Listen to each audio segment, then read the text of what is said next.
Halo sobat-sobat, selamat datang di YouTube channel Henny Widiarani. Kali ini aku akan mengajak kalian untuk mendengarkan kisah horor dari tanah Kalimantan yang berjudul Kuyang yang Dikayau, karya Mahmud Jauhari Ali.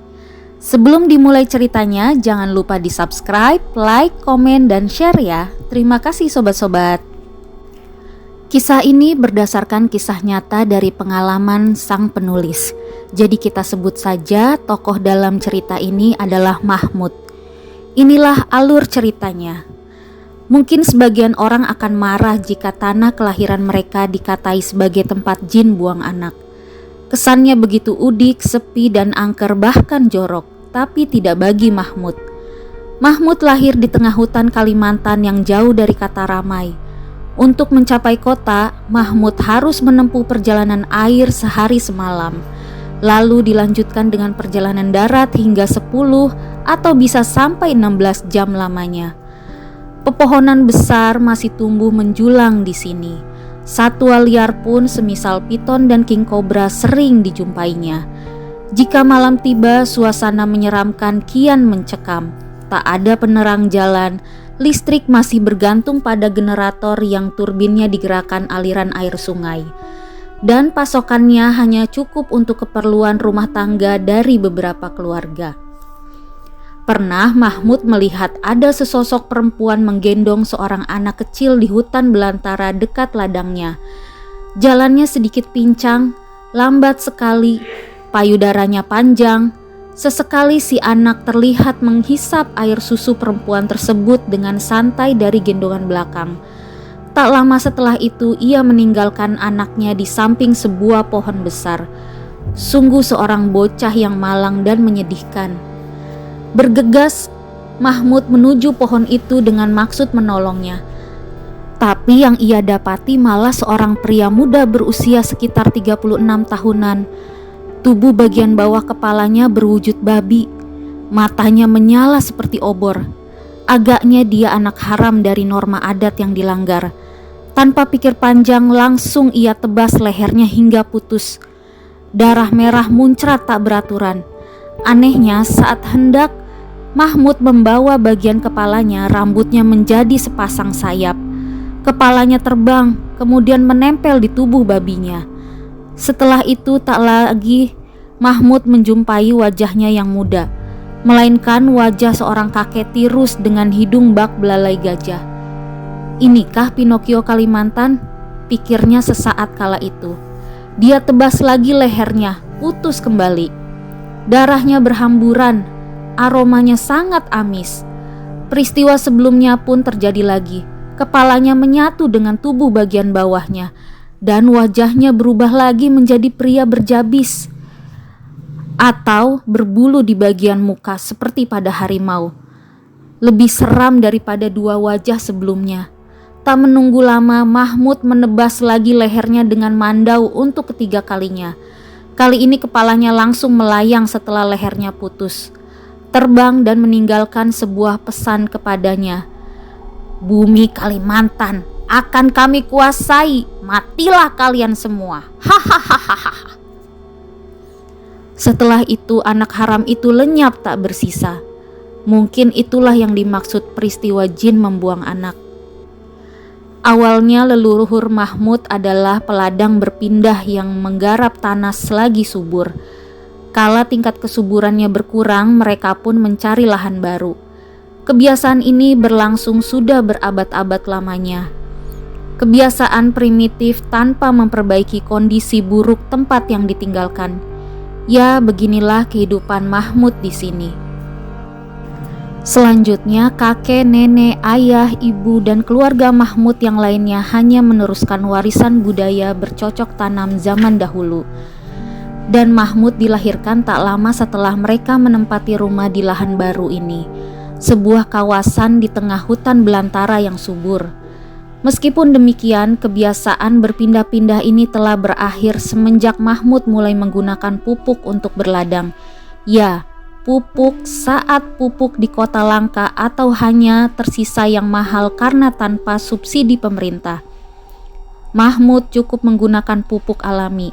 Selama mengandung unsur nitrogen, fosfor, kalium, dan unsur-unsur penting lainnya bagi tanaman, itu sudah cukup untuk Mahmud bisa memanen hasil yang menggembirakan. Begitu pesan yang sering disampaikan penyuluh pertanian saat berkunjung di desanya. Ibu Carolina nama penyuluh itu. Masih perawan, muda, dan cantik. Berkulit kuning keputihan, rambutnya hitam lurus dan tergerai indah. Paras cantiknya dilengkapi pula dengan tubuh yang montok. Tak ayal mata lelaki baik yang muda maupun yang tua seakan tak pernah bisa berkedip saat menatapnya. Tanpa terkecuali, Mahmud pun demikian kepadanya. Sebagai lelaki normal tentu saja akan sangat senang melihat wanita seperti itu. Dengan kehadiran dirinya membuat dunia ini menjadi surga yang tak terbantahkan bagi Mahmud. Selamat pagi, sebuah suara terdengar cepat meluncur ke arah Mahmud. Suaranya terasa nyaman saat mengenai jantung hatinya. Betapa tidak, ini namanya pucuk dicinta ulang pun tiba. Tak perlu Mahmud menyambangi tempat tinggalnya. Di dekat kantor camat, ia sudah ada di halaman rumahnya. Pagi juga Bu Carolina, balasnya segera. Boleh saya naik? Tentu saja, mengapa tidak? Perlahan wanita cantik itu menaiki anak tangga demi anak tangga rumah panggung milik Mahmud. Hati-hati, dia mengangguk. Akhirnya sampai juga di atas sini. Mahmud tersenyum padanya. Ia melihat dengan jelas tato mandau di kaki kanannya dan bunga mawar ada di kaki kirinya. Mahmud melihat pandangannya tertuju pada sebuah karung di sampingnya. Karung tempat ia menyimpan warisan berharga dari leluhurnya. Mahmud memang tengah membersihkan isinya sejak tadi pagi. Sedang membersihkan kelapa? Tanya Bu Carolina. Mahmud menggeleng. Tapi di dalam karung itu seperti kumpulan kelapa. Mahmud kembali lagi menjawab, oh bukan. Lantas itu apa? Balas Bu Carolina. Ini... Mahmud terbata-bata. Bu Carolina menatapnya, sorot matanya seperti menyimpan kecurigaan. Mahmud kembali menjawab, ini warisan. Warisan? Tanyanya penasaran. Tanpa menunggu lama, Mahmud beranikan menunjukkan isi dari karung di dekatnya itu. Inilah isinya.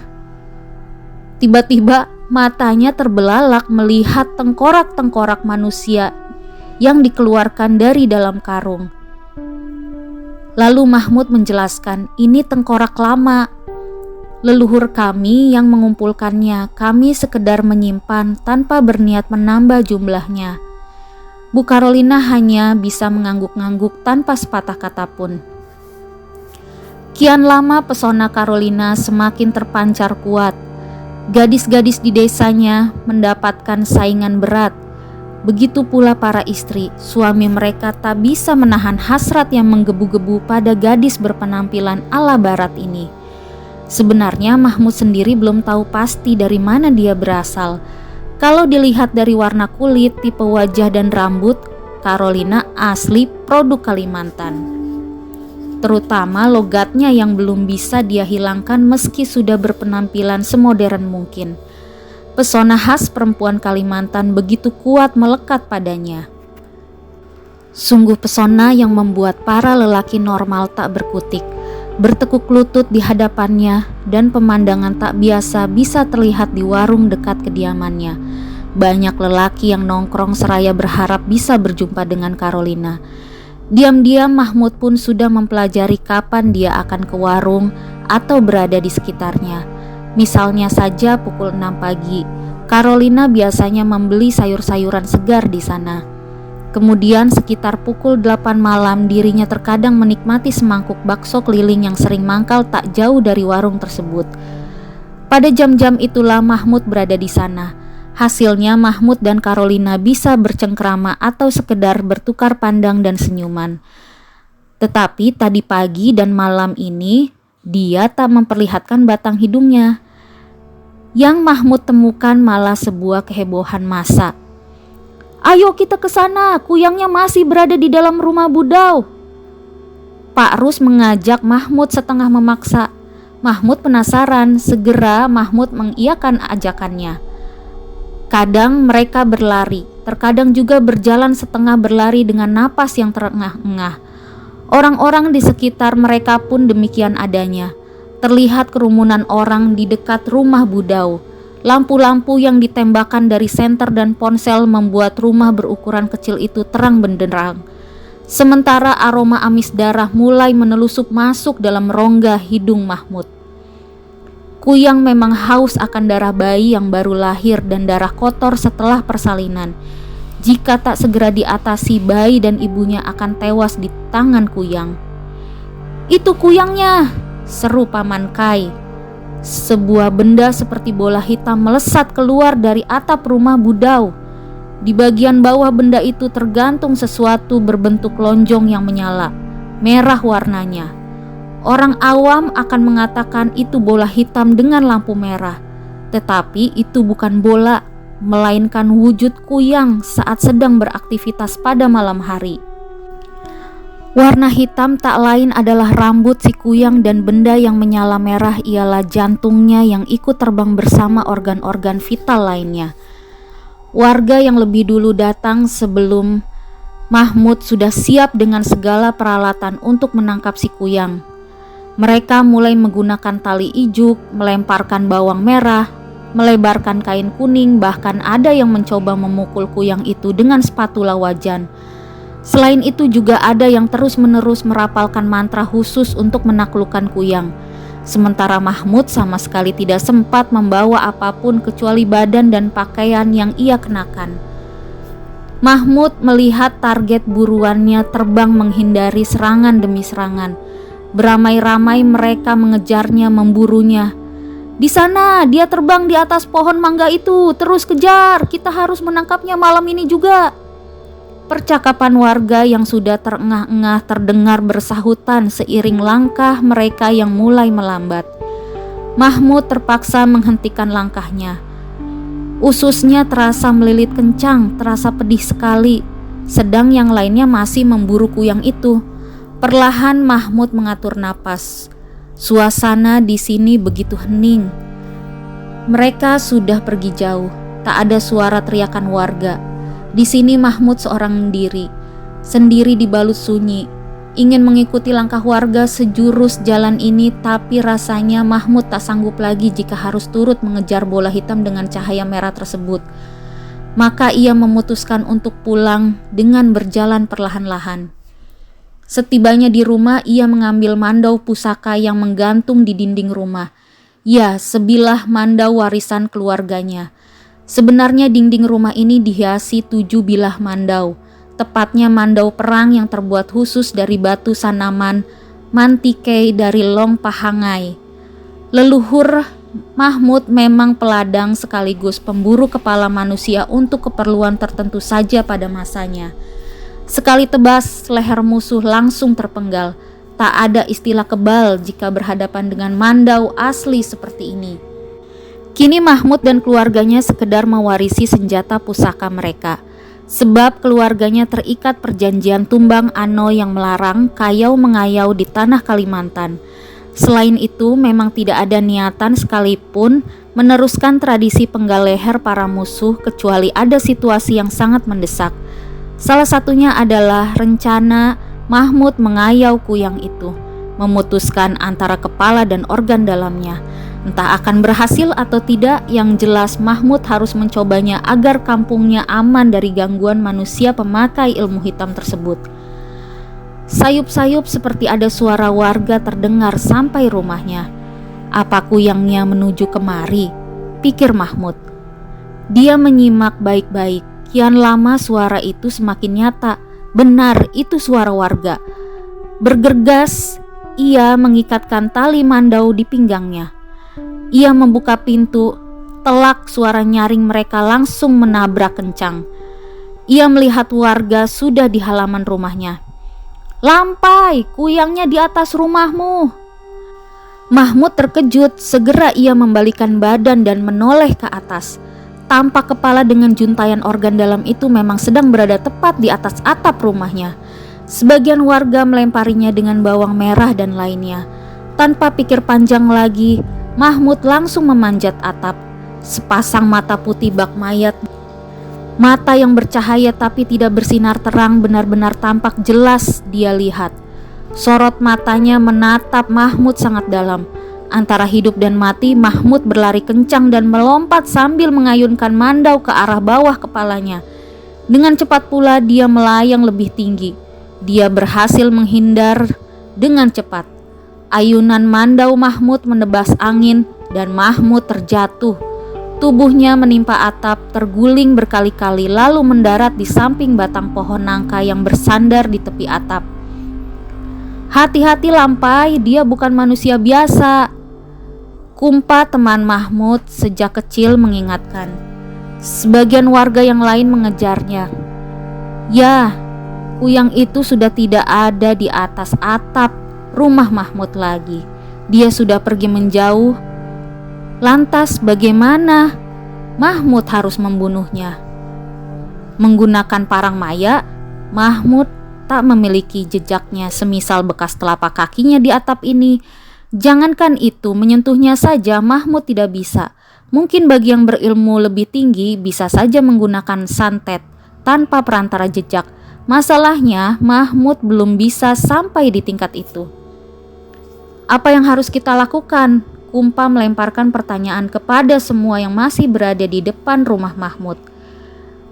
Bagaimana kalau kita minta tolong Paman Pangkang? Kata Mahmud. Beberapa waktu kami terdiam. Aku setuju dengan usulmu itu Lampai, balas Kumpa. Begitupun yang lainnya. Maka tanpa buang waktu, mereka semua langsung menuju rumah Paman Pangkang dengan menaiki perahu bermotor.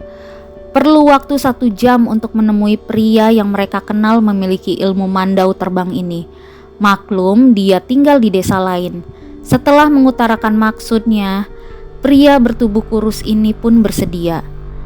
Gerakan Paman Pangkang begitu cepat, tubuhnya tak terlihat, hanya mandau di tangannya yang tampak nyata. Seakan mandau itu terbang dengan sendirinya, berkelebat, berusaha mengenai kuyang yang terbang melesat-lesat. Mahmud dan warga lainnya hanya menjadi penonton perkelahian 2 orang dengan bantuan jin-jin sekutu mereka. Jin terkuatlah yang akan memenangkan salah satu dari mereka berdua. Ya, Paman Pangkang atau si Kuyang. Meski mereka tak dapat melihat wujud Paman Pangkang, Kuyang tersebut berhasil menjatuhkan tubuh pria yang terkenal dengan sebutan penjaga hutan selatan itu. Kini tubuh Paman Pangkang tertelungkup di tanah. Darah segar mengalir dari pundaknya, sementara si Kuyang bersiap menyerang kembali musuhnya tersebut. Mereka pun menghalau sebisa mungkin serangannya, namun apalah daya mereka tak sanggup membendung kekuatannya. Dia pun melayang menuju targetnya dan tanpa mereka duga mandau yang digunakan Paman Pangkang terbang menembus tepat di tengah kepala si Kuyang. Tak lama setelah itu, mandau yang digerakkan jin sekutu Paman Pangkang tersebut membelah batok kepala si Kuyang yang masih melayang di atas tanah tepat mereka berpijak. Tak ayal isi kepalanya berhamburan, otaknya berceceran. Kemudian mandau itu bergerak memenggal bagian penghubung antara kepala yang terbelah dan organ-organ vital yang menggantung. Baru kali ini Mahmud melihat peristiwa kayau tingkat tinggi yang terjadi pada Kuyang. Kini Kuyang itu sudah mati, namun bagian tubuhnya yang lain belum mereka temukan. Tapi mereka yakin beberapa hari kemudian pasti tubuh itu akan membusuk. Sudah 2 hari ini mereka sama sekali tak melihat Carolina. Rumah tempat dia tinggal tampak tertutup rapat.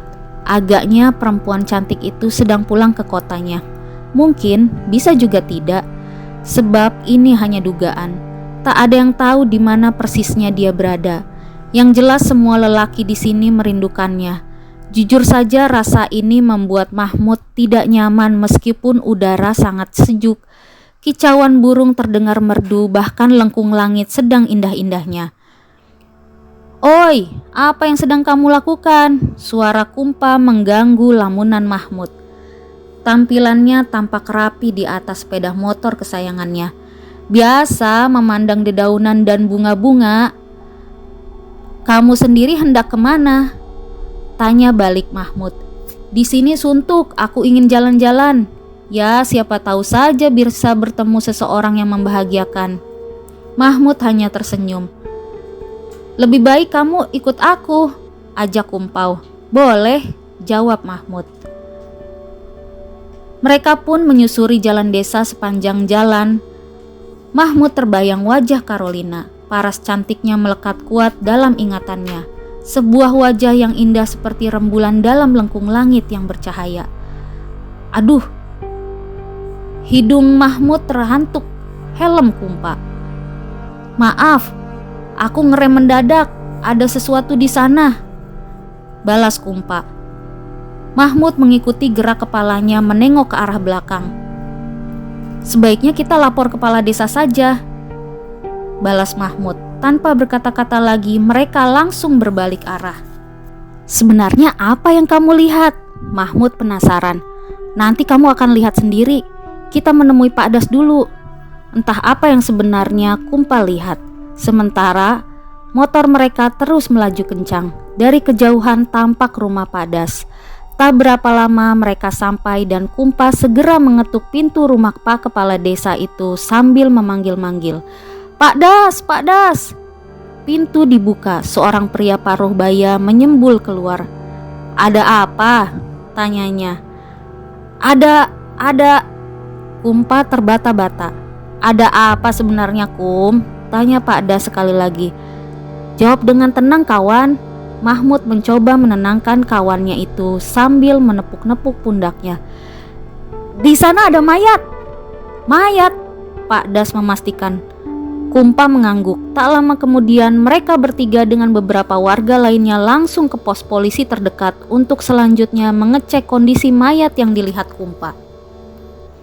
Ternyata mayat itu tidak berkepala. Awalnya mereka menduga ini akibat dimakan hewan. Akan tetapi setelah dicermati lagi, rupanya di dalam tubuhnya sudah tidak ada organ vital satupun juga. "Ini kuyang," suara Pak Das terdengar lirih. Dan Mahmud langsung terperanjat kaget saat melihat bagian kaki mayat itu. Tato itu, ya, tato itu, tato mandau dan bunga mawar. Carolina. Demikian kisah horor tentang kuyang yang dikayau. Semoga dapat menghibur para pencinta kisah horor dan menambah sensasi pengalaman horor yang coba dibagikan oleh penulis kepada para pembacanya. Terima kasih sudah mendengarkan kisah horor dari aku. Sampai ketemu lagi di kisah-kisah horor lainnya. Bye-bye.